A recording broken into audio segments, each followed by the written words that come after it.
Senator from Kentucky and presidential candidate Rand Paul. He also has a new book out called Taking a Stand, Moving Beyond Partisan Politics to Unite America. Senator, thanks so much for joining me. Very enjoyable book. I want to get to some of the issues that you raised. But first, on the national security front, what should the U.S. be doing about ISIS? Well, I think we can do better. I think we also need to acknowledge that it's a very complicated situation. If anybody had an easy answer, we'd have already come up with it.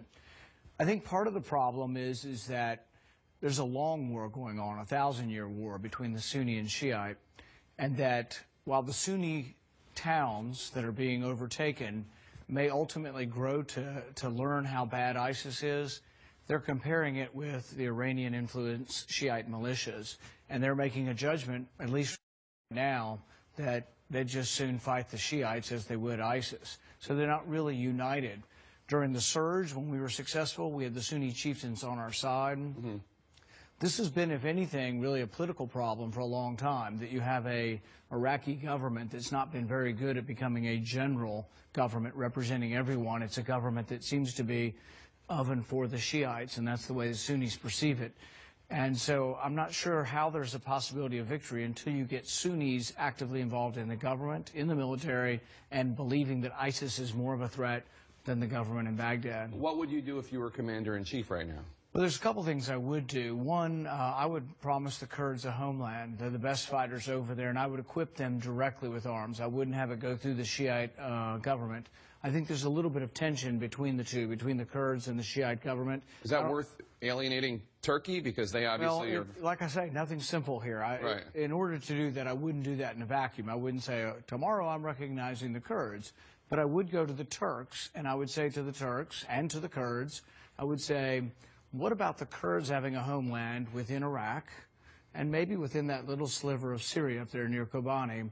But the Kurds would have to give up any pretension to wanting land in Turkey. It would have to be a three-way peace deal where we actually had the Turks saying to the Kurds, you're giving up all claim to our land and we're going to now have peace. But the advantage to that is I think you can get the Turks more involved. Yeah. I think the Turks have been too passive in this, and if the Turks were to bring up significant forces, I think it changes the outlook for ISIS. So you think that the Turks would start fighting ISIS? I think that's the goal. I mean, that would be the goal, is that if you could get peace between the Kurds and the Turks and get the Turks involved, that obviously the battle is much easier. But there's all kinds of goals that are easier said than done. Yeah, but what about the role of the U.S.? Do you think the U.S., a lot of Republicans have been talking about more troops, or at least in a different role? I think that ultimately the victory comes from boots on the ground, but I think those boots on the ground need to be Arab boots on the ground. If the Iraqis are not willing to fight for their country, I don't think I would send American GIs to do it if the Iraqis are not willing to fight for it. But part of the solution is also saying, you know, we need to have a stable government in Syria. So part of the solution would be Assad going into exile and having a stable government where it's the government of Syria versus the bad guys, ISIS. Now you have 1,500 groups there fighting Assad, and you got bad people on both sides of the equation, so it isn't very easy to do.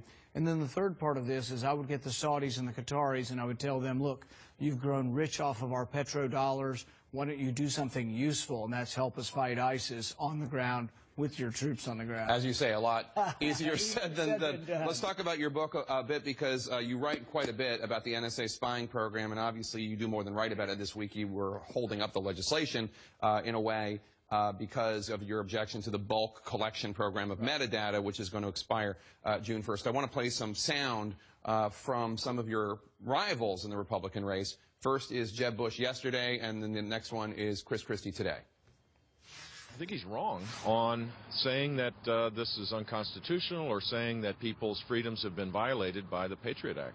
And this debate that we're having right now about the Patriot Act and whether we should have strong intelligence around the world is a very dangerous debate, because it's being done by people who have no experience dealing with what I've dealt with. Your response? Well, I think for those who know their constitutional history, the Fourth Amendment is a big deal. John Adams said it was the spark that led to our revolution. That has to do with search and seizure and having authority sign off on search and seizure. Exactly, but what the framers objected to was that British soldiers were writing the warrants and that they were general warrants. They didn't have Jake Tapper's on it, or Rand Paul's name. They just had everybody, and the soldiers could go in anyone's house. This was a really big deal, and so the Fourth Amendment is a big deal, was to our framers, and still should be. So if you have a warrant right now, and it says Verizon on it, that to me sounds like a general warrant. That sounds not very specific, and it sounds like you're collecting the records of everybody at Verizon. That's what was revealed by Snowden. So you now have a warrant that collects the information on millions and millions of Americans for whom there is no suspicion that they're a terrorist. And in fact, the court recently, the court just below the Supreme Court, the appellate court, said that even the Patriot Act, which says that you can gather information if it's relevant to an investigation, said, how could it be relevant to an investigation in the sense that it's being collected before you even start your investigation? So the court has said it's illegal. The president started this through executive order. I think the president ought to immediately stop it because the court says now that it's illegal. Let's take a listen to what the Attorney General said today on CBS, talking about your objections and what would happen if this bulk metadata program disappeared on June 1st. Our biggest fear is that we will lose important eyes on people who have made it clear that their mission is to harm American people here and abroad. Do you think it makes America less safe? I think that we run the risk of essentially being less safe. Why do you think that you are you're not alone, but you're certainly in a minority when it comes to Democrats and Republicans supporting this? Why? Interestingly, though, when I was in the middle of the filibuster, I had 7 Democrats and 3 or 4 Republicans come to the floor. So 10 is not an insignificant number, and I think we'd probably get. Excuse me? It's still a minority. I mean, well, I think we'd get 20 or 30, and I think it's growing. I think if you ask the American people, do you think the bulk collection of your records is something the government should do or shouldn't do? I think some polls show 70 to 80% of the American people think the government shouldn't be doing this. Also, I think it that there's a difference between outside the Beltway and inside the Beltway. Once you get beyond Washington and you enter the rest of America is not so excited about this. In the Beltway, they lagged 10 years. People up here are 10 years behind the times, and so they're still in another era. Many of these people don't realize that your papers, people don't have papers anymore. We don't have a castle, we've got a cloud. Our papers aren't in the castle, our papers are in a cloud, and we want them to be protected. We want them to be private. Particularly young people believe this. All right. The book is Taking a Stand, Moving Beyond Partisan Politics to Unite America. You write about a lot of issues of importance to you, including expanding the tent of Republicans. I hope to have you on again. We can talk more about some of these issues. Senator Rand Paul, thank you so much. We'll see you on the campaign trail. Good luck out there.